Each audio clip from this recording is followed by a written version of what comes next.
Bonsoir, ravi de vous retrouver dans Top Rugby pour un nouveau numéro cette semaine, à quelques jours de la reprise du championnat du Top 14 avec ce choc au sommet au stade Chaman-Delmas. L'Union Bordeaux-Bègles qui accueille Lyon. Il n'y a plus de place, c'est complet. Il y a encore des places à gagner sur notre site tout de même, www.tv7.com. On va se demander justement dans quel état physique sont les joueurs après une coupure, une semaine de vacances, 10 jours de vacances. Le groupe qui a repris l'entraînement mercredi dernier. Justement, les personnes les mieux placées pour en parler, ce sont les préparateurs physiques. Et nous avons la chance d'avoir justement Michele Colosio qui est avec nous. Bonsoir Michele. Bonsoir. Merci d'être de nouveau avec nous parce que vous étiez déjà venu il y a quelques semaines. Et puis un petit nouveau, pas un nouveau au club, mais un nouveau ici dans Top Rugby. On va apprendre à le connaître aussi. C'est Frédéric Marcerou. Bonsoir Fred. Bonsoir. Merci beaucoup d'être avec nous. D'abord, l'actualité de ce début de semaine, c'est l'équipe de France. On a la chance d'avoir un préparateur avec nous, donc on va aussi vous demander un peu votre œil d'expert. Comment vous avez trouvé les Bleus, Michele, face à l'Italie? Physiquement, bien sûr. On a l'impression qu'ils étaient un peu fatigués. Vous trouvez que non, justement, ils étaient en forme? J'ai trouvé l'équipe pas mal. J'ai trouvé l'équipe plutôt bien. Forcément, après, c'est un championnat, c'est un tournoi qui est plutôt usant et il ne faut pas oublier que l'adversaire aussi a été capable de fournir 80 minutes à haute intensité. Mais je trouve cette équipe de France physiquement en progression. Oui, Frédéric aussi, l'expert du préparateur physique. Physiquement, vous les trouvez en canne? Oui, je suis du même avis que Michele. On a vu déjà contre les Anglais un match où ils ont été capables de rivaliser sur le plan physique et ils ont continué ce week-end. On imagine que le haut niveau international, vous êtes des préparateurs physiques d'un club de haut niveau aussi, mais le haut niveau international, c'est d'autres exercices, d'autres efforts aussi. Il y a d'autres techniques peut-être? Je dirais que c'est les mêmes exercices et les mêmes efforts. C'est juste que tout va un peu plus vite. Les séquences sont plus longues, le temps de réaction doit être plus rapide, les temps d'éjection de balles est plus court. Donc de suite, il faut s'habituer à une intensité qui peut être parfois supérieure à celle qu'ils ont en top 14. Alors on a des joueurs concernés, bien sûr, des joueurs de l'Union Bordeaux-Bègles qui s'entraînent avec les Bleus. Ils ne sont pas toujours retenus dans le groupe, mais du coup ils font des va-et-vient entre Marcoussis et Bègles. Comment vous travaillez justement dans ce cadre-là? Il y a un suivi aussi, vous suivez un peu ce qu'ils font avec les Bleus, Fred? Oui, bien sûr. Donc il y a déjà une communication qui est instaurée entre le staff de l'équipe de France et le staff de chaque club. Et nous, bien sûr, dès que le joueur revient, quand il fait la navette, bien sûr, on lui pose des questions, savoir comment ça s'est passé, comment est-ce qu'il se sent, qu'est-ce qu'il a fait. On essaye d'en savoir le plus possible. Et bien sûr, on essaye de lui adapter la semaine en fonction de ce qu'il a fait et de comment il se sent. Oui, ils ont droit à un programme spécifique alors, les Bleus, quand ils reviennent, parce que c'est dur déjà, je crois, à Marc oui, aussi. Exactement, il faut voir un peu comment ça a été orienté. On peut prendre l'exemple pratique de match contre Toulouse. On a eu Maxime Lucu qui était remplaçant avec nous pour le match contre Toulouse. Nous, on a eu la chance de jouer dimanche, donc d'avoir un peu plus de temps pour réintégrer le joueur et adapter ses contenus. Mais c'est vrai qu'ils avaient fait un début de semaine plutôt intense, donc on a pu adapter pour mettre le joueur sur le terrain. On se rend compte que là, dans ce niveau-là, voilà, un jour, c'est important. Et vous auriez joué le samedi à 15h, ça n'aurait pas été la même chose, j'imagine, pour Maxime. Donc, allez, quelques infos clubs avant de s'intéresser, bien sûr, à ce gros match qui nous attend. Et comment on prépare ça? Dans quel état sont nos joueurs, nos troupes, avant ce gros match et puis la suite? Parce qu'il y a aussi un gros calendrier qui arrive derrière pour l'Union Bordeaux-Bègles. D'abord, les infos clubs pour vous signaler que le match sera à guichet fermé, ça je l'ai dit, contre Lyon. La billetterie, elle est en revanche ouverte pour le match contre Castres, programmé le dimanche 1er mars à 12h30. Et puis on a quelques images aussi à vous montrer. La reprise d'entraînement, c'était mercredi dernier, c'était du côté de Libourne. Il y avait eu un premier regroupement quand même le matin au Seva Campus à Bègles. Et puis après, il y a eu cet entraînement du côté de Libourne, délocalisé. 2000 supporters qui ont fait le déplacement. C'était quand même un peu la fête. La prochaine délocalisation aura lieu à Saint-Médard le mercredi 4 mars. Et puis on vous signale aussi, puisqu'on parle des infos du club, qu'il y avait aussi l'opération UBB Grand Cru, comme chaque année, qui a un chèque qui a été remis au centre de formation de 214 000 €. Donc pour le centre de formation suite à la vente aux enchères. Vous y étiez aussi à Libourne? Ça s'est bien passé? Ouais, Michele, c'était sympa quand même. Très sympa, un gros accueil avec énormément de gamins. Je pense qu'ils étaient 450, une chose comme ça. Oui, très bien. Je pense que c'est être le club phare d'un territoire, c'est aussi un peu une responsabilité de partage. Donc c'est plutôt bien de rester accessible et de montrer ce contact avec les clubs autour, surtout les gamins. Oui, on a vu les belles images effectivement donc, de cet entraînement délocalisé à Libourne le prochain, je l'ai dit, et ce sera du côté de Saint-Médard-en-Jalles. Alors les joueurs, on l'a dit, ont repris l'entraînement la semaine dernière. Question simple, déjà, qu'est-ce que vous leur avez préparé, Frédéric, pour la reprise, quand c'est comme ça, après 10 jours de vacances, qu'est-ce qu'on travaille en priorité? Alors, quand ils reviennent, déjà, le matin, ils ont un check un peu médical, voir un peu comment ils sont après ces vacances. On reprend doucement par une séance de musculation aussi sur le membre supérieur, sur le haut du corps. Voilà. Ils ont un programme quand ils partent. Après, c'est vrai que quand je programme la première séance de musculation, j'essaye de faire comme s'ils n'avaient rien fait pour éviter de prendre des risques. Alors, il faut préciser, c'est très bien, on va préciser quand même un peu qui fait quoi hein, au club, parce qu'on a mis tous les deux préparateurs physiques. Fred, vous êtes plus sur la muscu, vous, c'est ça alors, si j'ai bien compris. C'est ça. Voilà. Michele, vous intervenez un peu sur la muscu, c'est le domaine de Fred. Oui, alors... Comment vous répartissez les tâches en fait Déjà, on est 6. Dans notre pôle, on est 6. Donc, il y a Fred présent, mais il ne faut pas oublier Jérémy, Manu, Bertrand et Salim. Donc, on a beaucoup de travail à se partager parce que le rapport qu'on a avec les joueurs, il est au quotidien et on essaye d'adapter, de travailler le plus possible. Fred, il a la responsabilité du travail en musculation. Mon rôle, c'est un rôle de encadrement général, de coordination de toutes ces 6 personnes et de coordination avec la partie médicale kiné.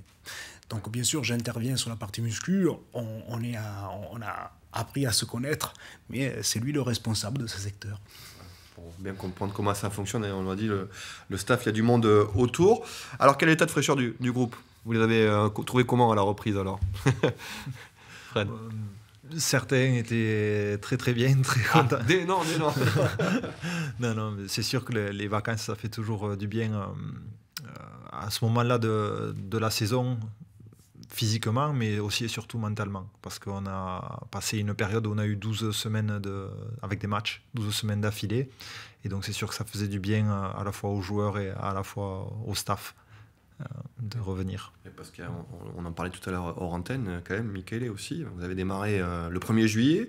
Il y a eu toujours la grosse préparation estivale. Les internationaux ont eu en plus aussi une préparation Coupe du Monde. D'autres ont eu la préparation du tournoi là. Comment on fait là, en milieu de saison pour concocter un programme là? L'idée c'est de tenir jusqu'au bout Alors, on a travaillé bien sûr. L'idée c'est pas que de tenir jusqu'au bout, c'est d'essayer d'être meilleur dans la partie finale. Donc oui, sur la programmation qu'on a organisée au début de la saison, on savait un peu quels étaient les moments où on avait un break qui est nécessaire. Il faut savoir que les joueurs, sur une période qui peut être de 12 mois, entre le début de la préparation et une éventuelle finale, ils n'ont que 2 semaines strictes imposées. Après, bien sûr, on essaie d'aménager aussi d'autres des espaces de récupération un peu plus fréquents et de, par exemple, adapter ces périodes-là. Par exemple, avec le mois de février et mars, on a une période où, sur les 2 mois, on n'a que 5 matchs. Donc, chose qui permet un petit peu d'alléger ou adapter un petit peu les contenus, chose nécessaire pour étaler un état de forme sur une période si prolongée. On se demande, peut-être le cas aussi pour la muscu, du coup il y a un programme général où c'est adapté un peu selon les joueurs, leur personnalité, voilà, comment ça se passe, ou c'est un programme complet.